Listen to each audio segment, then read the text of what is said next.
Hello everyone, आप सभी का चीज़ी कोड में स्वागत है। तो आज के इस वीडियो में हम लोग अपनी ऐप को कंप्लीट करेंगे।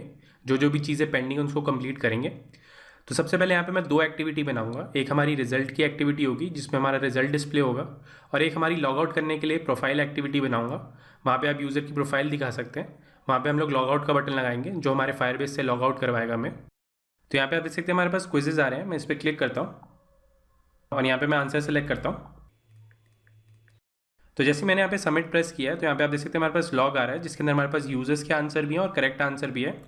तो अगर मैं यहाँ पे क्वेश्चन 3 पे जाता हूँ तो यहाँ पे आप देख सकते हैं मेरे पास एक आंसर है जो कि हमारा करेक्ट आंसर है, और एक यूज़र का आंसर है जो यूज़र ने आंसर प्रेस किया था। तो यहाँ पे आप देख सकते हैं मैंने स्टीवन स्मिथ सेलेक्ट किया था और वही यूज़र का आंसर यहाँ पे आ रहा है।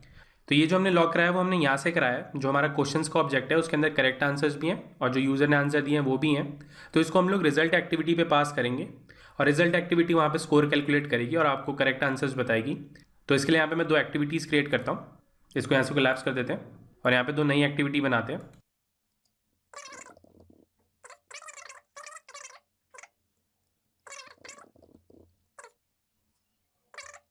इस पर ऑल्ट एंटर प्रेस करें तो ये हमारी दो एक्टिविटीज़ ऐड हो चुकी हैं, प्रोफाइल एक्टिविटी और रिजल्ट एक्टिविटी। तो वापस क्वेश्चन एक्टिविटी पे चलते हैं। तो ये जो हमारे पास क्वेश्चंस की लिस्ट है उसमें सारा डेटा है हमारे पास। तो इसको मैं अपनी रिजल्ट एक्टिविटी पे पास करूँगा, और डेटा को पास करने के लिए हम लोग इंटेंट्स का यूज़ करते हैं। तो इंटेंट्स में जो पुट एक्स्ट्रा वाले मेथड होते हैं वो हमारे प्रिमिटिव डेटा टाइप्स के लिए होते हैं, जैसे कि हमारी इंटीजर वैल्यूज़ हो गई, बूलियन हो गई, स्ट्रिंग्स हो गई। बट ये जो हमारा डेटा है वो क्लास की लिस्ट है। तो हमारे पास दो तरीके होते हैं। पहला तरीका ये है कि मैं इस क्लास को पार्सलेबल बना दूँ। पार्सलेबल से क्या होगा कि ये एक ऐसी फॉर्मेट में कन्वर्ट हो जाएगी जिसको मैं इंटेंट के थ्रू भेज सकूँगा। दूसरा तरीका ये है कि मैं इसको सीरियलाइज़ कर दूँ, मतलब इसको मैं स्ट्रिंग में सीरियलाइज़ कर दूँगा और वहाँ पे जाके डीसीरियलाइज़ कर लूँगा। तो यहाँ पे हम लोग ईजी वाला ऑप्शन चूज़ कर लेते हैं। यहाँ पे मैं इसको सीरियलाइज़ कर लूँगा और इसको पास कर दूँगा अपने इंटेंट के ऑब्जेक्ट में। आप यहाँ पे पार्सलेबल का भी यूज़ कर सकते हैं। तो पार्सलेबल के लिए कभी और बात करेंगे, बट सिंपल कॉन्सेप्ट है। ये लिस्ट जो है आपको अपनी नेक्स्ट एक्टिविटी पे भेजनी है। तो यहाँ पे आप सीरियलाइज़ करेंगे और सीरियलाइज़ करने के बाद वहाँ पे डीसीरियलाइज़ कर लेंगे। तो इसको सीरियलाइज़ करते हैं। सीरियलाइज़ करने के लिए मैं यहाँ पे जीसन लाइब्रेरी का यूज़ करूँगा। तो मैं अपनी build.gradle फाइल में इसकी डिपेंडेंसी ऐड कर देता हूँ। तो यहाँ पे हम लोग जीसन का यूज़ करने वाले हैं। सिंक नाउ पे क्लिक करें तो यहाँ पे मैं एंटर मारता हूँ और अपना कोड पेस्ट कर देता हूँ। तो ये हमने इंटेंट का ऑब्जेक्ट बनाया। ये जो हमारा क्विज का ऑब्जेक्ट है इसको मैंने यहाँ पे सीरियलाइज़ किया है जीसन की मदद से। तो ये हमारे को एक स्ट्रिंग रिटर्न करेगा जो कि हमारी जेसन फॉर्मेट में होगी। ये हमारा जेसन सीरियलाइजर होता है। तो ये हमारे ऑब्जेक्ट्स को क्या करेगा, सीरियलाइज़ कर देगा एक स्ट्रिंग की फॉर्म में। तो यहाँ पे हमने इंटेंट के ऑब्जेक्ट में उसको पास कर दिया और यहाँ से अपनी एक्टिविटी को स्टार्ट कर दिया। तो वापस रिजल्ट एक्टिविटी पे चलते हैं और यहाँ पे इसको डीसीरियलाइज़ करेंगे। तो यहाँ पे मैं एक फंक्शन बनाता हूँ सेटअप व्यूज़ के नाम से, और यहाँ पे सारा कोड लिखेंगे हम लोग। ऑल्ट एंटर प्रेस करता हूँ यहाँ पे क्रिएट फंक्शन। तो इंटेंट में हमारे पास डेटा आया होगा उसको हम लोग यहाँ पे डीसीरियलाइज़ करेंगे। इंटेंट में मैंने वहाँ पे क्विज ऑब्जेक्ट पास किया था। तो इस तरीके से हम लोग क्विज डेटा एक्सेस करेंगे। यहाँ पे आप देख सकते हैं मैंने क्विज की की बनाई थी अपनी क्वेश्चन एक्टिविटी में। तो ये हमारी क्विज की है जिसके अंदर हमारा जेसन डेटा था, उसको मैंने यहाँ पे डीसीरियलाइज़ किया है। तो सबसे पहले हमने क्विज डेटा निकाला स्ट्रिंग की फॉर्मेट में, और उसके बाद हमने जीसन लाइब्रेरी का यूज़ करके उसको डीसीरियलाइज़ कर लिया। तो यहाँ पे हमने क्विज क्लास पास करी है क्योंकि हमारी क्विज क्लास का डेटा था। तो इस तरीके से हम लोग इसको डीसीरियलाइज़ करेंगे। तो इस एक्टिविटी पे हमें दो काम करने हैं। सबसे पहले यूज़र का स्कोर निकालना है कि उसने कितने सही आंसर दिए, कितने गलत आंसर दिए हैं, और करेक्ट आंसर के साथ हमें क्वेश्चन प्रिंट कराने हैं। तो यहाँ पे मैं दो काम करूँगा। तो उसके लिए यहाँ पे दो फंक्शन बना देते हैं। कैलकुलेट स्कोर नाम से यहाँ पे एक फंक्शन बनाते हैं, और यहाँ पे एक और फंक्शन बनाते हैं सेट आंसर व्यू के नाम से। तो ये जो हमारे पास क्विज का डेटा है उसको एज अ प्रॉपर्टी ले लेते हैं यहाँ पे। तो यहाँ पे मैं लेट इनिट वैर कर देता हूँ और यहाँ पे क्विज का ऑब्जेक्ट बना देते हैं और इसका वैल हटा देते हैं यहाँ से, और ऑल्ट एंटर प्रेस करें। ये दोनों फंक्शन क्रिएट कर लेंगे हम। तो सिंपल कॉन्सेप्ट है, अगर हमारा यूज़र का जो आंसर है और हमारा जो करेक्ट आंसर है अगर वो मैच होते हैं तो वहाँ पे हम लोग 10 प्लस कर देंगे, अदरवाइज़ वो ऐसा ही रहेगा। तो सिंपल लॉजिक लिख देते हैं यहाँ पे। तो यहाँ पे मैंने क्या किया, क्वेश्चंस पे लूप कर रहा हूँ, उसकी जितनी भी एंट्रीज थी उस पर लूप कर रहा हूँ यहाँ पे मैं। और यहाँ पे हमने चेक किया कि जो क्वेश्चन का आंसर है, मतलब जो क्वेश्चन का करेक्ट आंसर है वो यूज़र के आंसर के साथ मैच हो रहा है। तो स्कोर में हम लोग +10 कर रहे हैं, और इस वाले स्कोर को हम लोग अपने व्यू में सेट कर देंगे। तो इसकी लेआउट फाइल पे चलते हैं और इसकी लेआउट फाइल को मैं यहाँ पे चेंज कर देता हूँ। तो इस तरीके से हमने इसका एक लेआउट डिज़ाइन किया है। यहाँ पे आप देख सकते हैं हमारे पास स्कोर वाली प्रॉपर्टी है, इसको हम लोग सेट कर देंगे। और यहाँ पे हमारे पास टेक्स्ट आंसर है जिसमें हम लोग अपना आंसर शो करेंगे। तो ये जितना भी कोड है मैं गिटहब पे पब्लिश कर दूँगा, उसका लिंक आपको डिस्क्रिप्शन में मिल जाएगा। तो वापस कोड पे चलते हैं और अपने व्यूज़ को सेट करते हैं। तो रिजल्ट एक्टिविटी पे जाता हूँ और यहाँ पे अपना स्कोर सेट कर देते हैं। तो इस तरीके से हमने इसका स्कोर सेट कर दिया है। तो ये वाला फंक्शन हमारा कंप्लीट हो चुका है। उसके बाद इस फंक्शन को इम्प्लीमेंट करते हैं और इसके अंदर भी हम लोग सेम काम करेंगे, क्वेश्चन लिस्ट पे लूप करेंगे जो उसका करेक्ट आंसर है और क्वेश्चन है उसको यहाँ पे प्रिंट करा देंगे। तो यहाँ पे हम लोग एक फॉर्मेटेड स्ट्रिंग बनाएंगे, तो देखते हैं वो कैसे बनाते हैं। यहाँ पे मैं HTML का यूज़ करने वाला हूँ ईजी करने के लिए। आप यहाँ पे रिसाइकलर व्यू का भी यूज़ कर सकते हैं, मतलब आप एक रिसाइकलर व्यू बना देंगे, वहाँ पे अपने क्वेश्चन की लिस्ट को यहाँ पे सेट कर देंगे और वो आपका करेक्ट आंसर दिखा देगी, मतलब आपका क्वेश्चन और करेक्ट आंसर दिखा देगी। बट यहाँ पे मैं ईजी करने के लिए यहाँ पे HTML का यूज़ कर रहा हूँ, जिससे आपको पता चल जाएगा कि आप HTML भी यूज़ कर सकते हैं।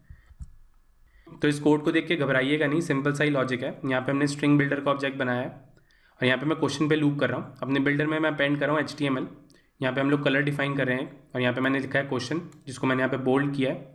तो जो हमारे क्वेश्चन का डिस्क्रिप्शन है वो यहाँ पे प्रिंट किया है और यहाँ पे मैंने 2 ब्रेक टैग लगाए हैं, मतलब दोनों में स्पेसेस देने के लिए। उसके बाद जो भी हमारा करेक्ट आंसर है उसको हमने यहाँ पे प्रिंट किया है। तो इस तरीके से यहाँ पे मैंने एक HTML की स्ट्रिंग बना ली है, जिसके अंदर हमारे पास सारे क्वेश्चन हैं और उसके आंसर्स हैं। तो ये जो भी हमारी HTML इससे बनी है उसको मैंने यहाँ पे अपने व्यू में सेट किया है। तो व्यू में सेट करने के लिए हम लोग यहाँ पे HTML क्लास का यूज़ करेंगे। तो HTML क्लास जो हमारी डिफरेंट तरीके से बिहेव करती है डिफरेंट वर्जन्स पे। तो यहाँ पे मैंने चेक लगाया कि अगर वो एंड्रॉयड n से बड़ा है या उसके बराबर है तो हम लोग ये वाला फंक्शन कॉल करेंगे, वरना हम लोग ये वाला फंक्शन कॉल करेंगे। तो इस तरीके से हम लोग अपनी HTML को सेट करते हैं टेक्स्ट व्यू में। तो अगर आपको कोई फॉर्मेटेड मैसेज बनाना है जिसमें आप HTML भी लगाना चाहते हैं तो वहाँ पे आप इस तरीके से HTML का यूज़ कर सकते हैं। तो ये हमारी एक्टिविटी कंप्लीट हो चुकी है, तो इसको रन करके देखते हैं। तो यहाँ पे आप देख सकते हैं हमारी ऐप रन हो चुकी है। इस पर मैं क्लिक करता हूँ और यहाँ पे मैं कुछ आंसर सेलेक्ट कर लेता हूँ। यहाँ पे मैं सबमिट प्रेस करता हूँ।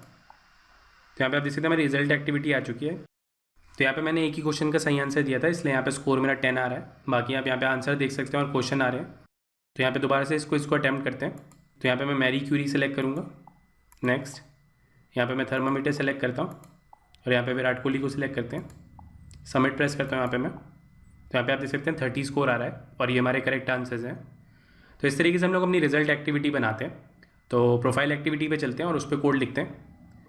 तो इसके लिए भी लेआउट जो हम पेस्ट कर देता हूँ यहाँ पे। तो इस तरीके से हमने इसका लेआउट डिज़ाइन किया है। तो इसको यहाँ से मैं कोलैप्स कर देता हूँ। तो यहाँ पे आप देख सकते हैं इस तरीके से हमने एक लेआउट डिज़ाइन किया है। इसमें यहाँ पे लॉकआउट बटन है। तो यहाँ पे आप यूज़र से रिलेटेड जितनी भी इन्फॉर्मेशन है वो यहाँ पे शो कर सकते हैं, जैसे कि यूज़र ने कितने क्विज अटैम्प्ट किए हैं या आपको नोटिफिकेशन दिखानी है कि नहीं। यहाँ पे आप और भी चीज़ें लगा सकते हैं। तो इसके कोड पे चलते हैं और चेंजेस करते हैं इसमें। तो यहाँ पे मैं फायरबेस ऑथ का ऑब्जेक्ट बनाऊँगा। तो यहाँ पे मैं लिखता हूँ लेट इनिट वैर और यहाँ पे मैं लिखूँगा फायरबेस ऑथ। यहाँ पे फायरबेस ऑथ का ऑब्जेक्ट बनाएंगे और इसको ऑन क्रिएट पे इनिशियलाइज करते हैं। तो यहाँ पे लिखता हूँ Firebase auth equal to Firebase auth dot get instance. तो ये हमारे पास फायरबेस ऑथ का ऑब्जेक्ट आ चुका है। इससे मैं अपने करंट यूज़र की ईमेल आईडी निकाल सकता हूँ। तो अगर मैं इसके लेआउट पे जाता हूँ तो यहाँ पे हमने ईमेल शो किया है। ये जो ईमेल होगा ये हमारे करंट यूज़र का ईमेल होगा। तो इसको हम लोग यहाँ पे सेट कर सकते हैं। तो यहाँ पे मैं इसे सेट कर देता हूँ टेक्स्ट ईमेल डॉट टेक्स्ट और इसको यहाँ पे मैं सेट कर देता हूँ Firebase auth dot current user. अगर वो नल नहीं है तो यहाँ पे हम उसका ईमेल एक्सेस करेंगे। तो इस तरीके से जो हमारे करंट यूज़र का ईमेल एड्रेस है वो हम यहाँ पे सेट कर देंगे। उसके बाद इसको लॉग आउट करवाते हैं। तो जैसे ही कोई लॉग आउट पे क्लिक करेगा तो यहाँ पे मैं उस पर सेट ऑन क्लिक लिसनर लगाता हूँ और यहाँ पे हम लोग उसको लॉग आउट करवाएंगे। तो लॉग आउट करना बहुत आसान है। तो यहाँ पे मैं लिखूँगा Firebase auth dot get instance. Directly हम लोग यहाँ पे गेट इंस्टेंस कॉल कर लेंगे और यहाँ पे मैं इसको साइन आउट करवा दूँगा। तो इस तरीके से हम लोग इसको साइन आउट करवाते हैं। तो जैसे आप साइन आउट हो जाएंगे तो मैं चाहता हूँ कि आप लॉगिन एक्टिविटी पे रीडायरेक्ट हो जाएं। तो यहाँ पे मैं उसका लॉगिन एक्टिविटी का कोड लिख दूँगा। तो जैसे आप लॉग आउट प्रेस करेंगे तो वो आपको साइन आउट कर देगा फायरबेस से और आपको लॉगिन एक्टिविटी पे रीडायरेक्ट कर देगा। तो इस तरीके से हम लोग इसको सेट करते हैं। तो ये हमारी प्रोफाइल एक्टिविटी है। इसमें हमने क्या किया, यूज़र की ईमेल एड्रेस दिखाई है, जो भी हमारा करंट यूज़र लॉग्ड इन होगा उसकी ईमेल एड्रेस दिखाई है। और अगर आप लॉग आउट पे प्रेस करते हैं तो आप फायरबेस से लॉग आउट हो जाएंगे और उसको वो रीडायरेक्ट कर देगा लॉगिन एक्टिविटी पे। तो ये सिंपल सा लॉजिक लिखा है हमने यहाँ पे। तो अभी हमारे पास प्रोफाइल एक्टिविटी पे पहुँचने के लिए कोई रास्ता नहीं है। तो हमने मेन एक्टिविटी पे एक ड्रॉअर लगाया था, उसमें हम लोग प्रोफाइल का लिंक देंगे। जैसे आप उस प्रोफाइल पे क्लिक करेंगे तो आप यहाँ पे पहुँच जाएंगे। तो मेन एक्टिविटी पे चलते हैं अपनी और इसकी लेआउट फाइल पे चलते हैं एक बारी। तो ये हमने नेविगेशन व्यू का यूज़ किया था, जिसके अंदर हमारे पास 3 आइटम आते हैं। तो इसके मेन्यू पे चलते हैं एक बारी और यहाँ पे हमारे पास देख सकते हैं आप 3 आइटम्स थे। तो यहाँ पे मैं इसको एक आईडी दे देता हूँ।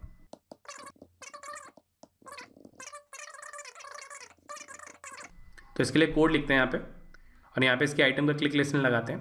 तो यहाँ पे हमने अपना ड्रॉ लेआउट सेट किया था, उसी के अंदर इसको कॉल करेंगे। तो अपने नेविगेशन व्यू को एक आईडी दे देते हैं। तो इसको आईडी देते हैं नेविगेशन व्यू और इसको यहाँ पे मैं एक्सेस करता हूँ navigation view dot set navigation item selected listener. तो इसको यूज़ करेंगे हम लोग यहाँ पे। तो जैसे ही नेविगेशन व्यू के अंदर जो आइटम्स है उस पर क्लिक होगा तो हमारा ये वाला फंक्शन कॉल होगा और इसके अंदर हमें उसकी आईडी मिल जाएगी, जो भी आइटम पे क्लिक हुआ होगा। तो उसकी आईडी का हम लोग यूज़ कर लेंगे। बट अभी के लिए हमें मालूम है कि हमें प्रोफाइल एक्टिविटी पे ही कोड लिखना है। तो यहाँ से मैं डायरेक्टली प्रोफाइल एक्टिविटी पे कोड लिख देता हूँ। तो जैसे ही उस आइटम पे क्लिक करेंगे तो आपको ड्रॉअर को क्लोज भी करना होगा। तो यहाँ पे मैं ड्रॉअर को क्लोज कर देता हूँ। तो यहाँ पे लिखता हूँ main drawer dot close drawers. तो इस मेथड से हम लोग ड्रॉअर को क्लोज करते हैं। तो इसको यहाँ पे कॉल कर देते हैं और यहाँ से मैं ट्रू रिटर्न कर देता हूँ। तो एंड में हमने यहाँ पे ट्रू रिटर्न किया, जो ये बताता है कि इसकी हैंडलिंग हमने कर ली है, इसमें कुछ और ऑपरेशंस परफॉर्म करने की नीड नहीं है। तो इसलिए हमने यहाँ पे ट्रू कर लिया है कि इसका जो क्लिक इवेंट है वो हमने हैंडल कर लिया है। तो इसको रन करते हैं। तो यहाँ पे आप देख सकते हैं हमारी ऐप रन हो चुकी है। यहाँ पे जाता हूँ मैं और यहाँ पे प्रोफाइल पे क्लिक करते हैं। तो यहाँ पे आप देख सकते हैं हमारी प्रोफाइल एक्टिविटी में हम लोग आ चुके हैं। यहाँ पे हमारे पास ईमेल नहीं आ रहा है, तो उसको देखते हैं अभी ईमेल क्यों नहीं आ रहा है। तो यहाँ पे मैं लॉग आउट पे क्लिक करता हूँ। तो यहाँ पे आप देख सकते हैं लॉग आउट हो चुका है और हम लोग लॉगिन स्क्रीन पे पहुँच चुके हैं। तो यहाँ पे अभी के लिए दोबारा से लॉगिन करता हूँ मैं। तो यहाँ पे मैं प्रोफाइल स्क्रीन पे जाता हूँ दोबारा से। तो यहाँ पे आप देख सकते हैं ईमेल एड्रेस आ रही है हमारे पास, जो भी हमारी करंट यूज़र की ईमेल एड्रेस थी वो यहाँ पे आ रही है। तो इस तरीके से हम लोग इस एक्टिविटी को इम्प्लीमेंट करते हैं। तो ये था हमारा इस क्विज ऐप के बारे में। तो इसका जितना भी कोड है वो आपको गिटहब पे मिल जाएगा, उसका लिंक आपको डिस्क्रिप्शन में मिल जाएगा। तो मेक श्योर करें कि आप उसको चेकआउट करें। तो आई होप आपको ये सीरीज़ अच्छी लगी होगी, इससे कुछ आपको वैल्यू मिली होगी। तो एंड में एक रिक्वेस्ट करना चाहता हूँ कि अगर आपको ये वीडियोज़ अच्छी लगी हैं, मतलब आपको कुछ वैल्यू मिली है इससे, तो और लोगों के साथ भी शेयर करें इसे, अपने फ्रेंड्स के साथ शेयर करें, जिससे हम लोग ज़्यादा से ज़्यादा लोगों तक पहुँचेंगे। लोगों को पता चलेगा कि चीज़ी कोड नाम का चैनल है जिसमें एंड्रॉइड की वीडियोज़ हैं। तो आज के लिए इतना ही। अगर आपको ये वीडियो अच्छा लगा या आपको ये सीरीज़ अच्छी लगी तो आप इस वीडियो को लाइक कर सकते हैं, शेयर कर सकते हैं इस वीडियो को। अगर आपका कोई सजेशन है तो हमें कमेंट्स के थ्रू बता सकते हैं। और हाँ, सब्सक्राइब करना मत भूलिएगा। Thank you for watching. आपका दिन शुभ हो। धन्यवाद। ये लैंग्वेज भी सीख लो, वो लैंग्वेज भी सीख लो। जीवन एक रेस है, ऊपर चढ़ना सीख लो। हो जाए जब सब कुछ, खुद बनना सीख लो। उठा के बस्ता, नाप के रास्ता, हर कोई चला है आईटी में। आईटी में आईटी